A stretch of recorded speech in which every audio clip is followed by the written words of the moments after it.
All right, so let's dive in. I'm gonna be looking at the comments, so give me some patience here. All right, so this session is about New Year, same impact. How to retain your volunteers and donors after the holidays. Did anybody see? Give me a one in the chat if you saw an uptick in your volunteers and donors in December. Give me a one in the chat. One in the chat. Okay, cool. So y'all see there. Got it. Cool. So I want to make sure I'm on the right page here. All right. So first slide. Perfect. So why should you listen to me? Who am I? All right. So don't let that tie fool you. I'm cool. I'm laid down. I'm chill. So I am a San Bernardino native, DC transplant. Anybody here from California? Drop a two in the chat if you're from California. So I'm from San Bernardino. And I am freezing cold, which is why I'm in the sweater. Normally I'm not this I'm not that old. I got the swag still. Anyways, so I've been a nonprofit for so many years, served in different small, mid, large range nonprofits, specifically within volunteer and community engagement, and just really focusing on how do you create meaningful connections with community members, volunteers, and people that you're serving. So that's kind of the work that I've been doing. As she mentioned earlier, I've served in 3 White House administrations, working directly for the president, the vice president, and the first lady. In addition to that, I led the My Brother's Keeper initiative out of Washington, D.C. So you see a bunch of photos here. Mayor of DC, different presidents I worked for. So I actually traveled with the president and with the vice president all across the world. So, and I put one picture here. You see me skydiving, and that's a funny story, actually, right? So I've actually didn't make a decision to skydive. The guy that was strapped to me, he made a decision to skydive, and he just happened to be strapped to me. But when we were in the plane, I made a decision to not do it. Like, you know what? I'm not going to do it. It's not worth it. And then he jumped. So you see my face there in that. So cool. With that, back to the slides here. So one of the things is I'm not a fan of PowerPoint slides. Here's the reason why. Because one of the most detrimental types of PowerPoint slides are those that are excessively wordy, where the presenter simply reads everything verbatim from the slide. This approach not only bores the audience, but it also undermines the effectiveness of the presentation, which is why I'm doing it here. Too many words on the screen are distracting, which make it difficult for you to extract key points or engage meaningfully with the content, right? So my goal with this, right, is I am not going to read these slides off. The goal of this is to where if you were to look at the slides later, you may not be able to follow without this portion. So I want to engage with you all. I want you all to engage with me, but you will not see this on my slides. It's going to be me talking. We're going to be going in. If you have questions, feel free to drop them in there, and I will try to address them as I go if they're clarifying questions. Cool? Let's do it. How do we keep volunteers and donors engaged after the holidays? Step 1, understand why. You don't got the answer, Sway. You don't have the answers. I think a lot of times people they try to figure out on their own like what it is, right? And I think that one of the bigger things here is, wait, first off, before I go further, do y'all know what this meme is? Do y'all know this GIF? Do y'all know the context of this? Am I in the right crowd? Okay, make sure I'm in the right crowd. Okay, all right. Like the context of like asking, right? I think we've taken surveys to the point where it's gone beyond the point of just asking somebody for their opinion, right? On this slide here, I put listening is a superpower, right? If you listen long enough, people will tell you everything you need to know to get them to a yes.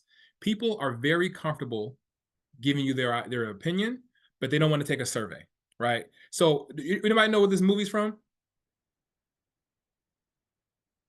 So Shayna. So what happened was that Kanye West was asking Sway something, Sway, and he was like, "You don't have the answer, Sway," because Sway was giving him advice, and he felt like he didn't know the answers. Perfect. So in Wolf of Wall Street, he has something where he says, "Sell me this pen," right? And throughout the movie, he kept testing people, saying, "Sell me this pen, sell me this pen." And what happened was people kept giving the traits about the pen and what they liked about it and what happened and how you could use it. And the right way to go about this is asking questions, right? You don't, if you're just selling something and you don't necessarily know if the person wants it, if they want to buy it, what's their use for it, what their need is for it, then you're simply just throwing out a bunch of features that you think are cool that may not necessarily align to what they think are cool. So listening is a superpower when it comes to connecting with your audiences, right? So the answer to this is, sell me your pen. It's like, okay, so how do what did you do for a living? What do you do for a living? How do you use a pen? Do you write contracts for it? Like really try to capture as much as you can about the pen. And in the same way about your nonprofit, when you're talking to volunteers, understanding why they volunteer, understanding why they gave that time on that day, why they bring their family, they come separately. So it's just really just connecting with the reasons why, because listening is a superpower. Um, I heard this thing that in school we're always taught to, like, in reading and writing, it's always like us giving our ideas out. It would be amazing if listening was a class, because there's so much listening that goes towards success. Um, so let's talk about some reasons.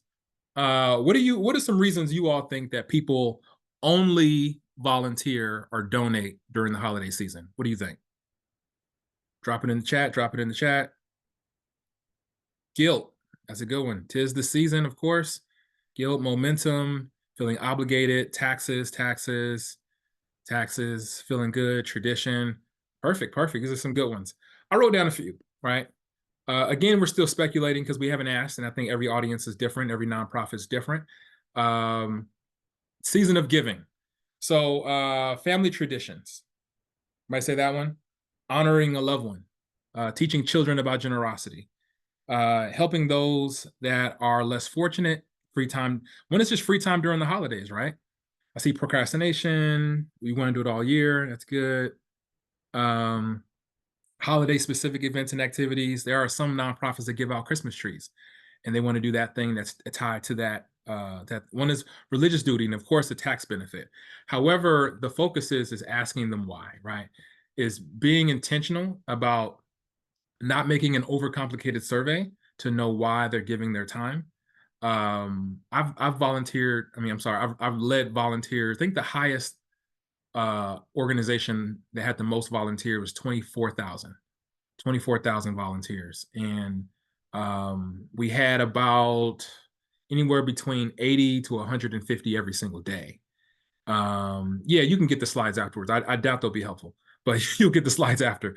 But one of the things that I noticed is that you're able to see trends, right? You're able to talk to folks. You'll see patterns of when students volunteer versus when other folks volunteer. But one of the things I do share is the reason that they come, is it sustainable?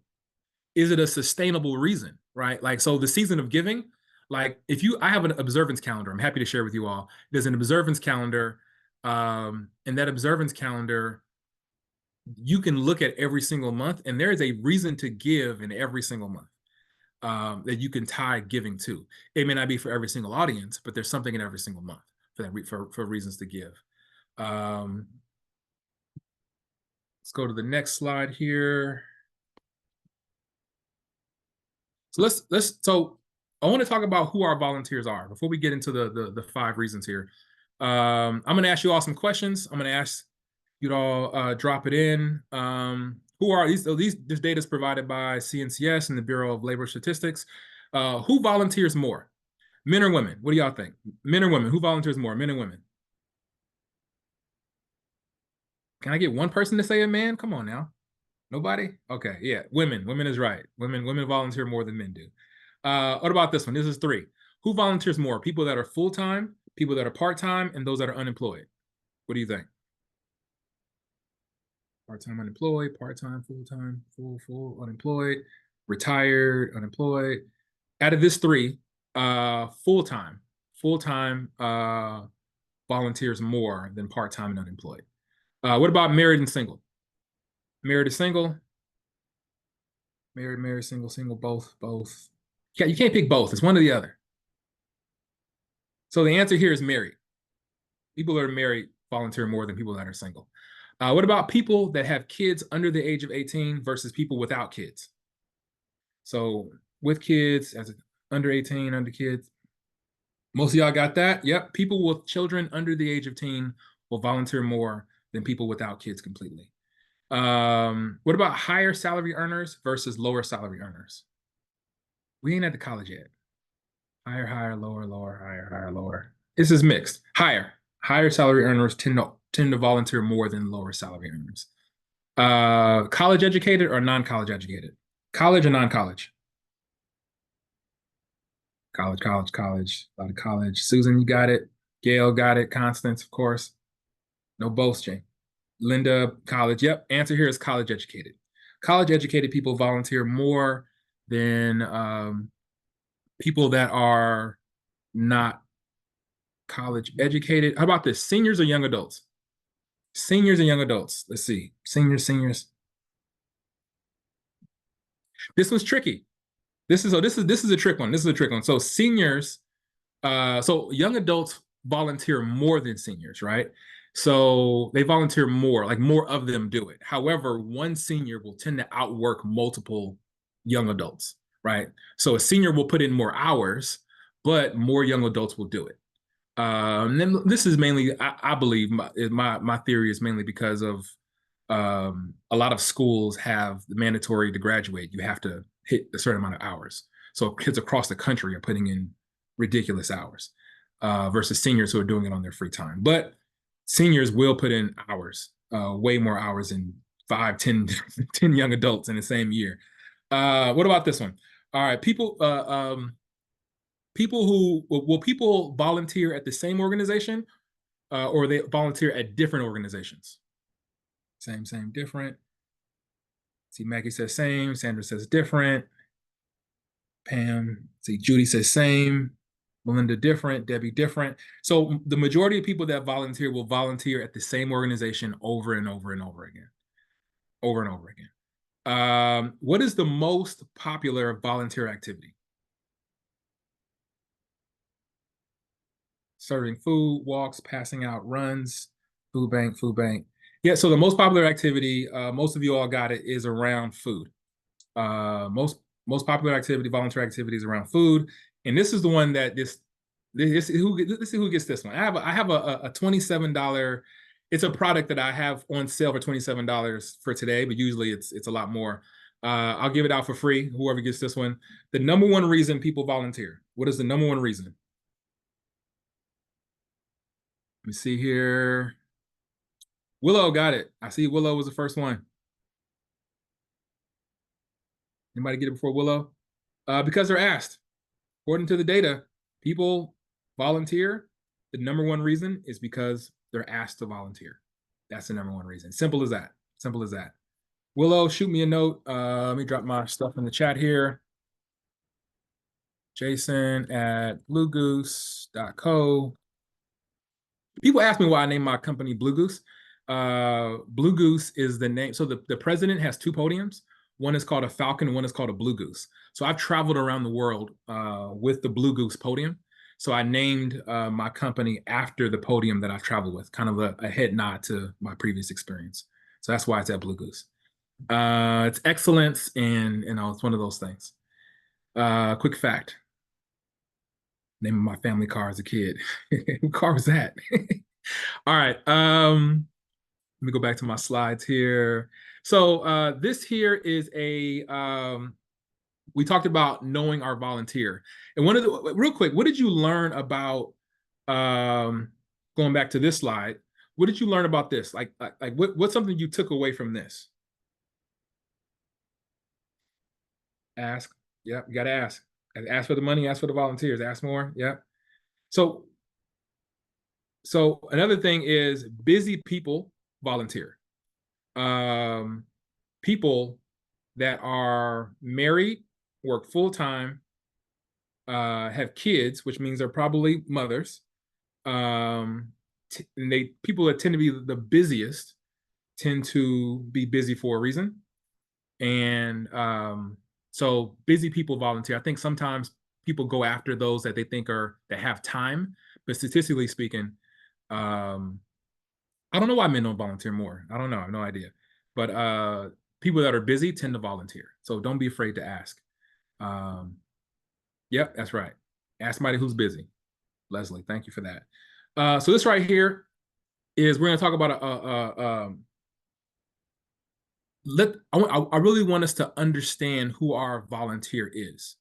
So I have something. You can go to bluegoose.co/volunteer dash avatar, copy and paste that. I'll drop it in the chat. Um, I have a free tool here, volunteer dash avatar. So here is this is kind of a persona, right? And we created these personas for an organ. You ever heard of Martha's Table in DC? Might heard of Martha's Table in DC? Yes, no, yes, no. Yes, yes, yes, yes. So I led, amongst many things, volunteer engagement at Martha's Table. There, I created these personas. This is one of the personas that we created. I think it was like 8 of them. And it creates like an audience profile. And the goal of it is that be very clear about the target audience we want to attract. And we use data to make these decisions. So I can see that there's one person that volunteers for 8 different programs and they volunteer 100 hours this year, right? Then I can see another person that volunteered the same 100 hours, but they only volunteered in one program over and over and over again. So in that, I can see that this person may care more about that particular issue than just volunteering as a whole. Versus the person that volunteered for both different programs, I can see that they care more about volunteering than they do about a particular issue. Or I can see based upon their zip code that they're a neighbor of that same community. So the emails that went out to them were all different. So how we communicated to them were different. How we what we suggested to them when we invited them to different events, they were all different based upon their newsletters they got were all different based upon the data that we received. And this is a tool that I'm offering you again at no cost. I'll drop it again in the chat. You can just go in there, you can download it, or I think it's an email. You'll get it via email. Here it is. That's the link there. And what it is that it'll ask you questions to where you know who your audience is, what they're passionate about, where they spend their time, if they're married, if they're single. And then inside of it, there's a little link at the top to an AI tool that's connected to it. That you can click that AI tool, and I think you should do it first, but you can click the AI tool and it will design your persona for you. So you're not seeing this in the chat? Oh, that's why. I'm sending it directly to the host. Thank you for that. Thank you for that, host and panelists. Let's go back to everyone. All right, here we go.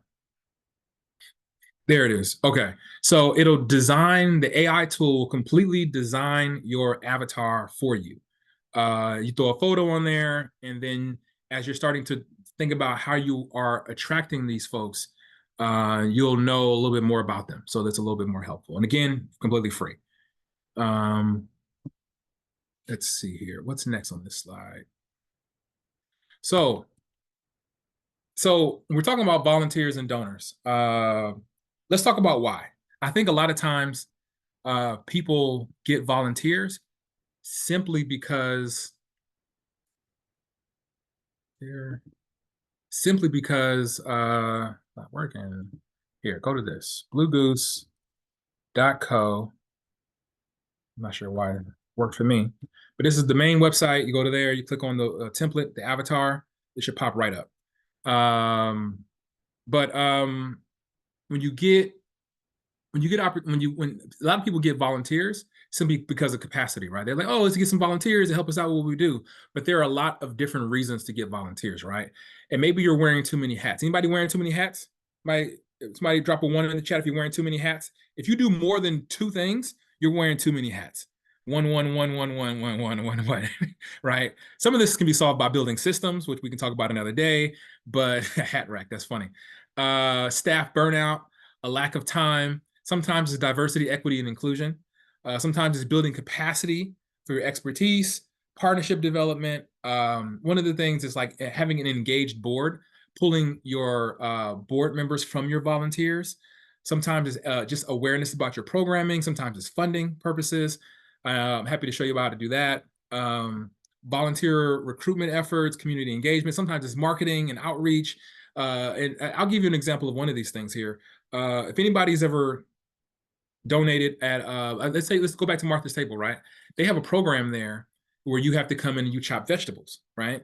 And that volunteer initiative isn't necessarily designed for building capacity, right? There's food processors in the back. It's more designed to get funding, because if you're coming in, you're chopping food, and you're actually delivering it and connecting what you do to what's going on in the community, then you're more likely to give, you're more likely to come back, you're more likely to stay connected to the work that we're doing. There's food processors in the back. We can chop the vegetables really quickly, but getting you to do that particular volunteer shift, it automatically connects in other ways, right? And those things tend to bring funding. So there's other things you can do with your volunteers versus just capacity building. Cool. So here's a picture of me, right? Here's a picture of me. You saw this picture online. I'm actually wearing the exact same shirt. I only got the one. It's clean. Trust me, it's clean. Here's a picture of me. Here's a picture of me when I first started my journey in nonprofits. This is me, right? I was exhausted. I was completely exhausted doing all the work myself. I felt it was thankless, and I was just constantly grinding and grinding and moving and grinding. And I would come home and feel beat up. But we were doing great work. We were doing great work, but it was tough. It was very tough. So what happened was that I decided to put everything on my back. I felt like, you know what? Maybe if I work harder, maybe if I wake up earlier, maybe if I, write more emails in advance and create these other things. And I would strap myself to these rocket of my good intentions, right? This rocket, this Acme rocket represented my good intentions of just work hard and push through. And anybody who watches this cartoon knows what happens. He tends to blow up in his face, right? Um, so then I decided, you know what? I need help. So I'm looking for volunteers. I'm looking for support. This is actual picture of me, a video of me here. So I'm looking for support on who do I need to find to help me to kind of relieve some of the stresses that I'm going through with trying to do good work in my community. And what happens is that when I didn't do it the right way, I would tend to attract the wrong people. Um, and again, it would blow up in my face. And if you have the wrong volunteer, it tends to create more work for you than than just doing it yourself sometimes. So I had to really learn how to. Anybody else like that? Anybody else? Is it just me? It got quiet in the chat. Am I the only one that had this experience? Some of y'all lying. Some of y'all lying in there. I'm gonna drink my tea. I'm gonna drink my tea. Am I in front of the right crowd? Y'all know who this is, right? Where was your antennas? Okay. Cool, cool, cool. So I had to learn how to really connect and engage with my volunteers in a really meaningful way. The webinar I did in August talked about, it was like 4 ways to really connect with your volunteers. And my goal was, I wrote some ways that really worked for me. And then I Googled a bunch of ways, and I ensured that the things that I wrote wasn't something you can easily find that was searchable in Google. So it was important that I wanted to give real tools here. So in the same way, I'm going to give some real tools. They weren't drinking tea in that interview. It was cool. It's cool. 2 quick reminders. Cool. Okay. I'm stopping a lot because I'm making sure I'm going to connect with y'all in the comments. Usually I do this, and it's like I can see y'all all on the screen, so I can see people. So it's a little bit different not seeing y'all, but it's cool. So how do you connect? The first one is easy. We already talked about this. Ask. The data is very clear. Good things will come to those who ask, not those who wait. So when you have volunteers and donors, and they all came in, they all thank you for the multitasking, and they all come in December, and I think they talk about how great of a time they had, and they posted their pictures on Instagram or TikTok, or I don't know what's new now, but and you think, oh, they had a great experience, they're going to come back, and then you just have your regular survey go out and your regular newsletters come out, and you have to be intentional about the ask, right? The people who come, if you have a CRM tool, the people who come only in December need an additional push to come in January, right? And another thing, they can come. MLK Day is another opportunity to serve, right? And you can sign them up in December for that day. And then there's National Volunteer Week, and then there's always something else. But you have to be comfortable asking for the volunteer, asking for the money. Who is drop a 2 in the chat if you're not comfortable asking for money. Two. I have somebody on my team. I actually just got this person on my team, and what she does is that we have these with clients. Some clients are ongoing, and then some of my clients are just one time. We do like a VIP day, and it's a 4-hour session, usually in person. The folks that are wanting to come to DC and see DC sites, or we can do it virtual, where we really go deep into volunteer engagement. And it's just volunteer engagement and like building, crafting out what it looks like, all your documents, all your whole system set up, or we do it around donor engagement. And it's just how do you and like what grants, who's out there who's giving the grants. Let's write your templates, and you leave with the grants, with everything done, written up, within a 4-hour session, and it's really intense. For those looking for a VIP, you can just put in VIP day, and we'll connect with you and learn some more. But asking for the donations, asking for the volunteer is the step. You cannot skip this step. You cannot skip it. If you don't ask, you won't get. Period. You won't get. Period. Back to here. So I want to make sure I leave some time for us to do some questions. So next thing is, right? The next thing is program experience. No matter how well you do at the engagement level, at the connection level, at the smiling, and if the program experience isn't optimized and they're not having a good time, they're not, and it specifically doesn't meet the expectation of the volunteer, of the donor, right? And I think a lot of times as volunteer shifts, I think we have the tendency to ask for more volunteers than what we need, right? We ask for more volunteers than what we need, and what happens is that when we do that, there's people standing around. It's so not having enough volunteers and having too many volunteers are two problems. However, if I had to select the volunteer, which one, I would always pick the one that doesn't have enough volunteers. Volunteers will come back if they're overworked. They won't come back if they're underworked. If they're overworked, but they feel like they were connected to the mission, you can resolve that, but they'll still come back. If they come around and stand around and don't do anything, they're not coming back.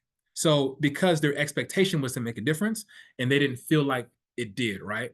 And I won't go into all of these. Another one is your volunteer orientation. And in that bundle I'll show you a bit later, I actually have a written out template swipe file for a orientation. A lot of times people are like, this is what we do, this is our organization, this is how many people we help, and it's me, us, right? We have to restructure our volunteer orientation to be about them. What are you going to be doing today? How is what you're doing today connect to the reason why you showed up and to the end goal of solving this issue and this problem?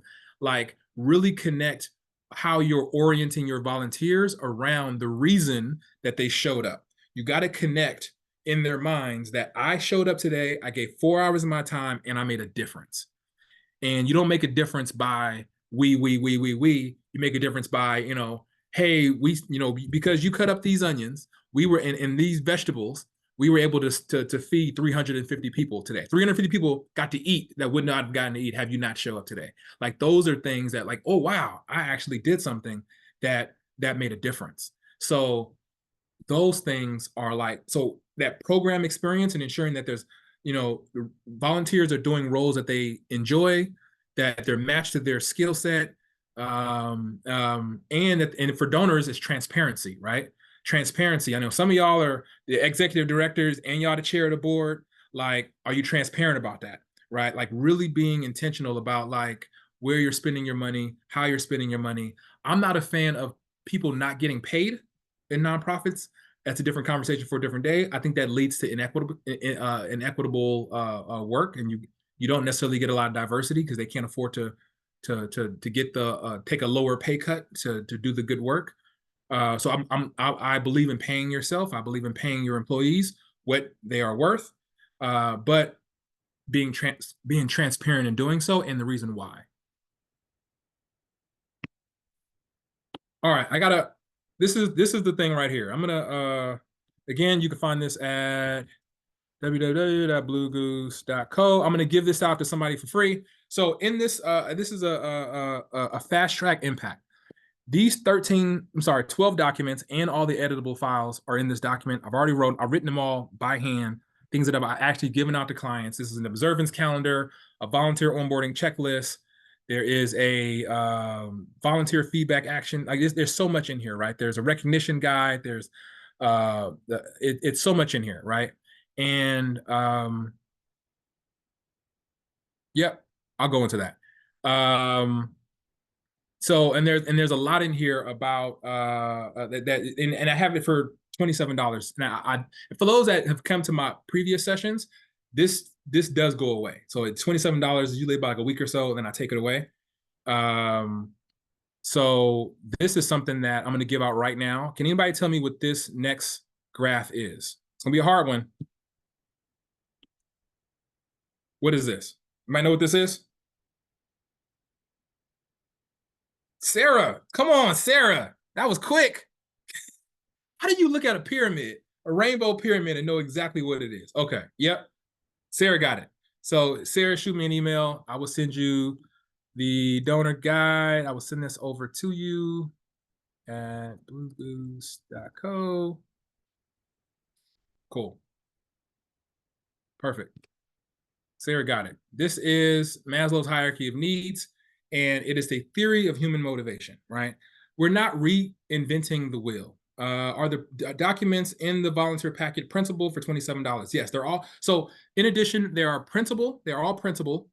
And what's more valuable, right? You can print them, but it has all of my colors on it. It has all of my fonts and stuff on it, and it may not match your style guide. So within it, they're the Canva editable files. So you have all the files in which you can go into and you can change the font, you can change the colors to match your company's profile and your own style guide and use them that day. So yes, they're all in there for $27 and not individually. It's one price for all of them.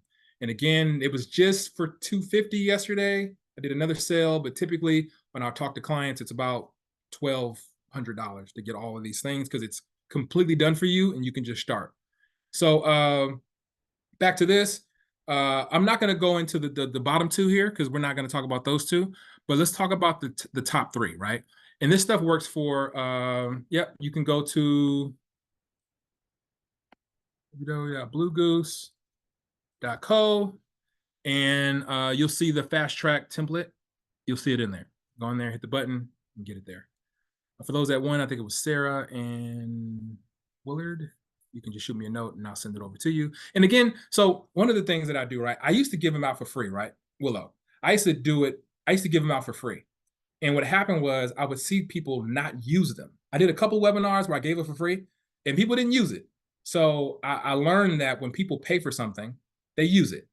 So the $27 thing is less about the payment and more about getting people to do the thing. And it's important. It's important. I spend a lot of time writing these things, and it's a lot of value in it. And it's 12 different documents and you can edit it for $27. It's ridiculous. So so go get it, use it. What does this say here? And then cool. So we talked about love and belonging. Anybody know who this is? This crew is?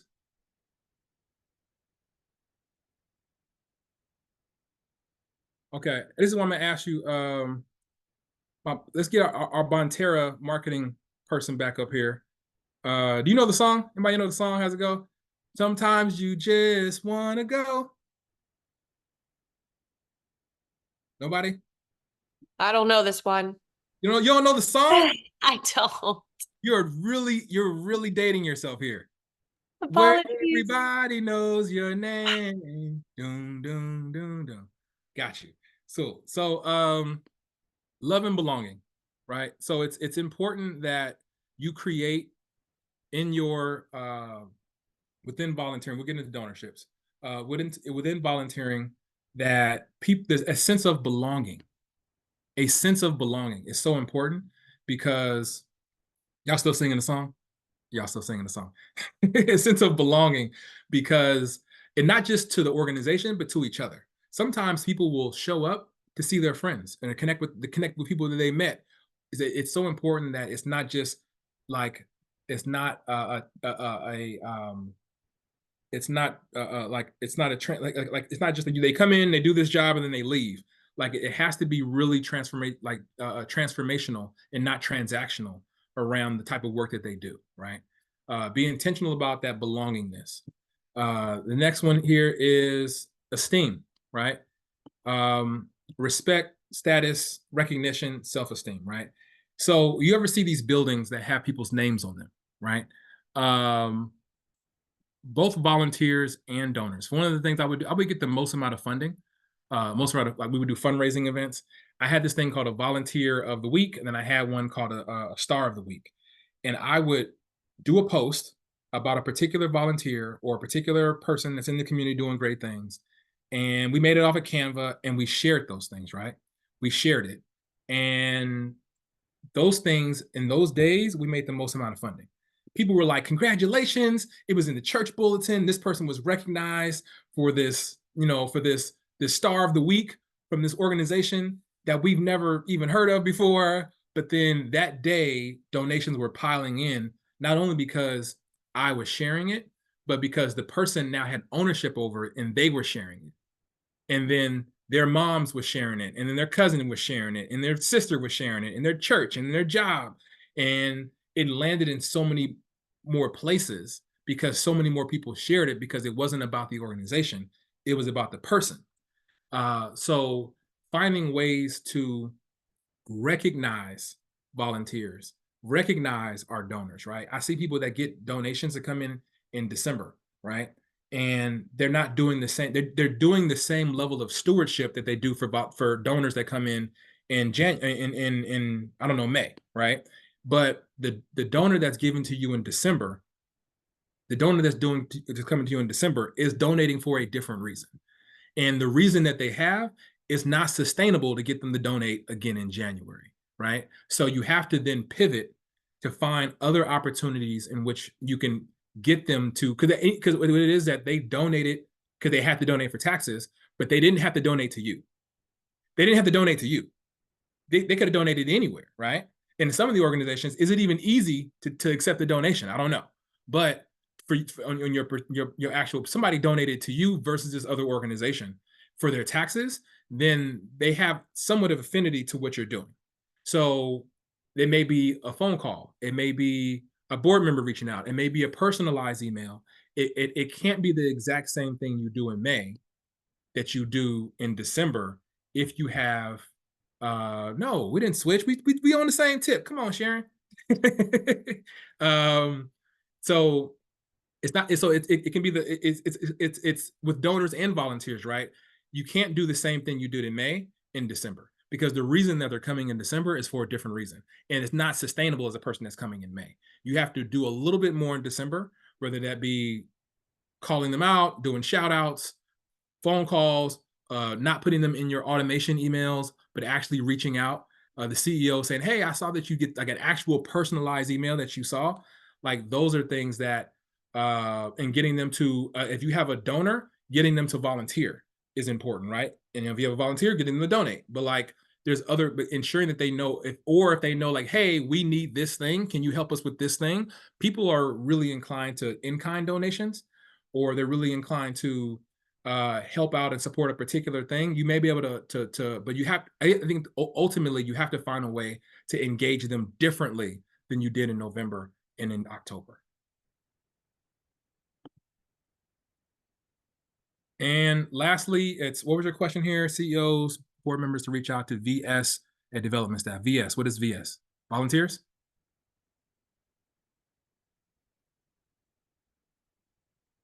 Versus, got you. It's a big VS. It's a versus is a small VS. Okay. Versus a board member. I guess it really depends on the organization, right? And I think it depends on the size of the organization, the number of people that reached out, and if the people even know the CEO. I think in some cases, the person that you are talking to doesn't know the difference between the CEO or development director. They just, it's just a person and if you're calling, they may not know the difference. I think if it's an email, it should come from the CEO, or come from the board member. I think that's a nicer touch. I'll probably go that route. Um, I wouldn't do human resources. I would do either CEO, board, development, or a program person, right?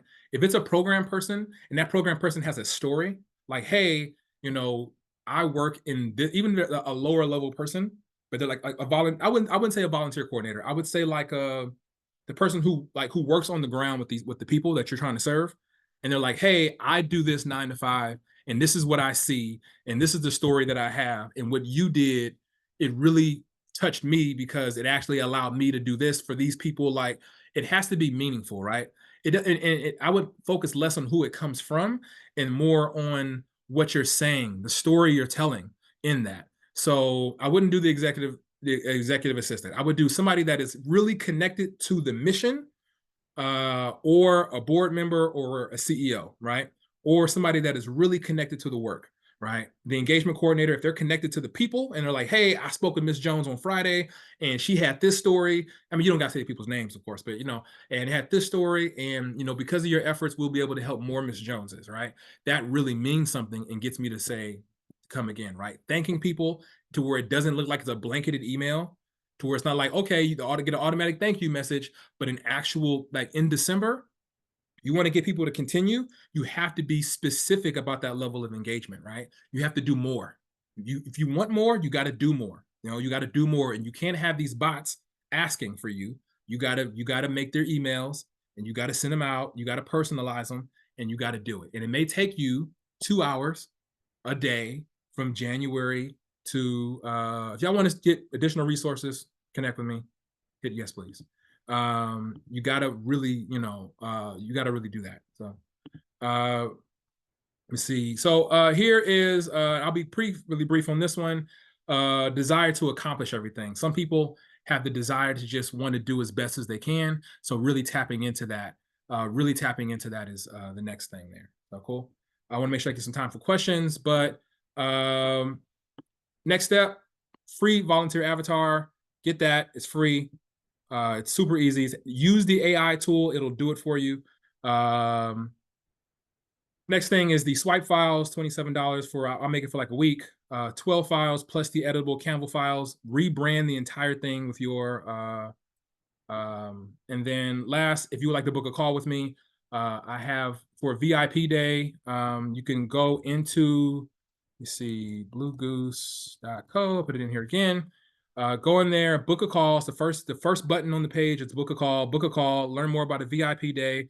You either get me with volunteer engagement or you'll get a team member of mine for donor engagement, and we'll go really deep. It's 4 hours. It's intense. It's 4 hours. Bring your whole team. You'll leave with the answer, Sway. You leave with the answer, Sway. Those are one-time sessions. We also have regular coaching sessions, which is weekly. And then we also have a do it. We just started a do it for you model, to where we completely do the volunteer engagement for you, and we do the development for you. If you don't have a development staff, we'll completely do it for you. With that, let's go into questions.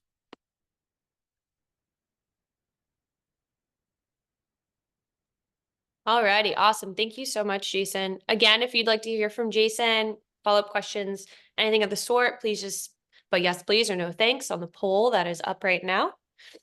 And then if you have any questions for Jason, we'll go ahead and take them right now.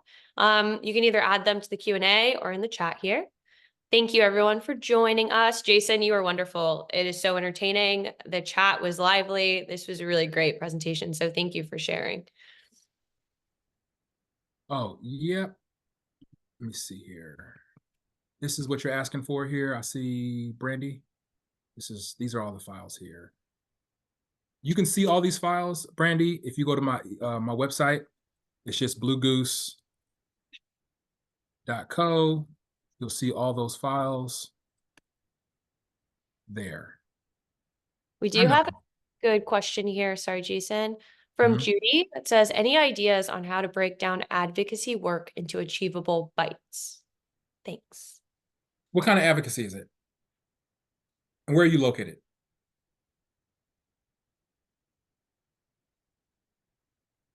Feminism. I don't know. I think there's it might not be something I could. Is it specifically around advocacy for volunteers or for donors or just in general?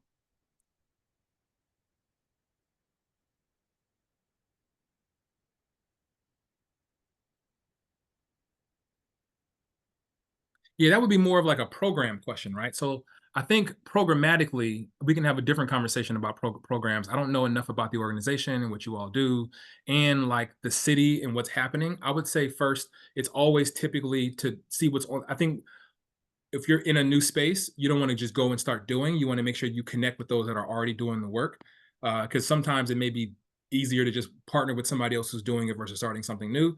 But really connecting with those that are doing it is the first step, and then from that, based upon what you learn from that, moving out of that. Sometimes it's city based, depending upon what you're trying to solve, and sometimes it's if it's it may be particular products you're trying to get out there. It really depends on what it is.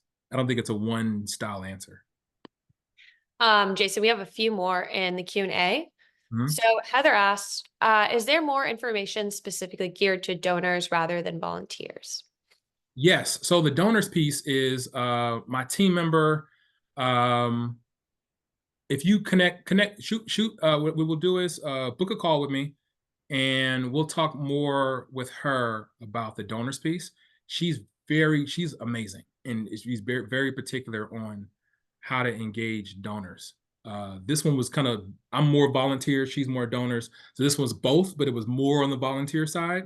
But would love to have you connect with her about the donors piece. But yeah. Awesome. Okay, and then let's see. What tactics can be used to reinvigorate donors' memberships after COVID lapse in management? Man, empathy. Like, there's a reason why people stop giving. And I think I saw another question in here about like people who give less and do you reach out, do you call? Like, I really please book a call, right? 'Cause I think I want to get her on the call because essentially, like, I think empathy is the first step, right? People lost a lot during COVID. People lost their jobs. People people's whole lives have changed. They had to move. They lost family members. So I think getting reconnected to them as a person before just calling and asking for money, getting connected to them, getting them to come and maybe volunteer or just saying like, "Hey, what's going on?" Like, I'm not sure the relationship you have with them, but I think the relationship should not be, "Hey, we saw that you donated less this year than last previous years.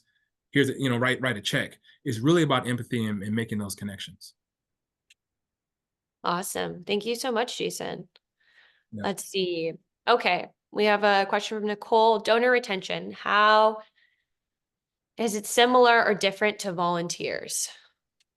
I think it's very similar in most ways, right? I think the so the tactics of it are different, but the emotion behind it, like the reason why me personally, I believe that time is more valuable than money because I can get money back. I can't get the time back, right?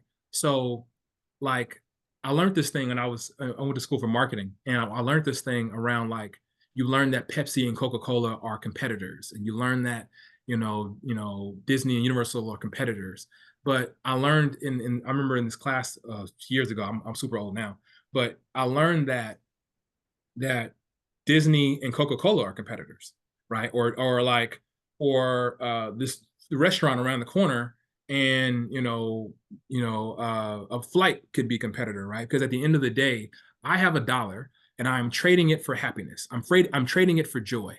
I'm trading it for something that I value more than this dollar.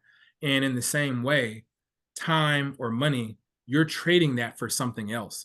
And I could either sit at home and watch a movie, or I can volunteer. It's not like, okay, well, I'm competing with this other nonprofit that needs volunteers. It's like you're competing with the other nonprofit, but they could also sit home and not volunteer at all, right? So like, is it more valuable for my time to be put in a position to where I'm watching TV or to come give it to you versus come give it to them? Is it more beneficial for me to give you my dollar to donate or buy a soda with it, right? So like realistically speaking, like it's the same emotionally the tactics can be different. And I think it really changes upon the type of organization you have and the kind of storytelling you have. But like really focusing on why the person did it in the first place, who they are, and not just sharing, not just like this throw up of just this is what we do and this is what we have and this is how great we are and this is why we're so awesome. It's like, do you know who they are?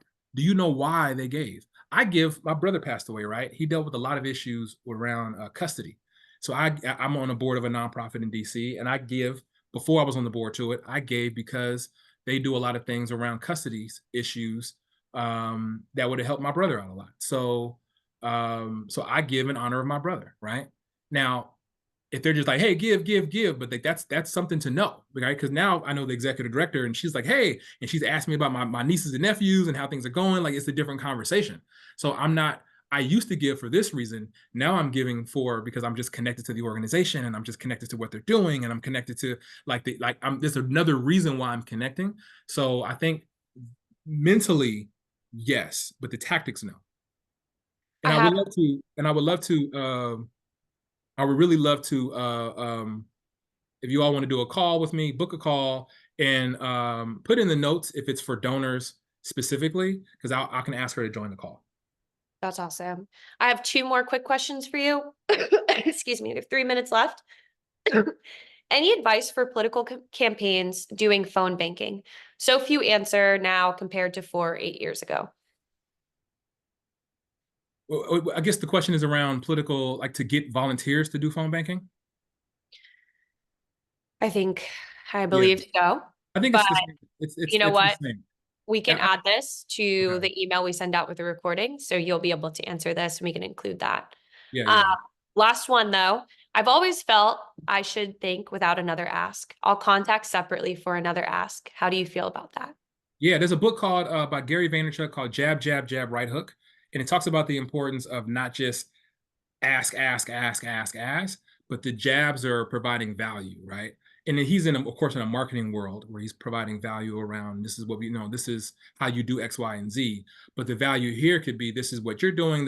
But I think that the focus of it is that you don't want to right hook, right hook, right hook, right hook. People don't like to be burdened with asks, right? I thought the purpose of jab, jab, jab, right hook is and pick it up. It's a great book, but it's around focusing on how do you provide value first, how do you meet expectations first, how do you connect first, and then you ask. So when I was talking about earlier, I see a lot of people probably in this chat that's jab, jab, jab, jab, jab, jab, jab, jab, jab, jab, and you're too afraid for the right hook, but you're just jabbing. The alternative is not right hook, right hook, right hook, right hook. There is a level of jabbing and right hooks, but ensuring that you provide value. But yeah, That's thank you all for taking the time to let me take this share off of here, taking the awesome. time to connect with me. It was a fun session. Hope it wasn't boring. Hope it wasn't distracting with going back and forth to the comments. Not one bit. This was phenomenal. It's always a pleasure to have you, Jason. I mean, I was just letting Amanda know how exceptional you are and how wonderful this session was. So thank you everyone for joining us. Look forward to seeing you at our next session and hopefully having Jason again because this was fantastic. Thank you for Yeah, joining us. thank you. All right, everyone. Have a great rest of your week. Take care.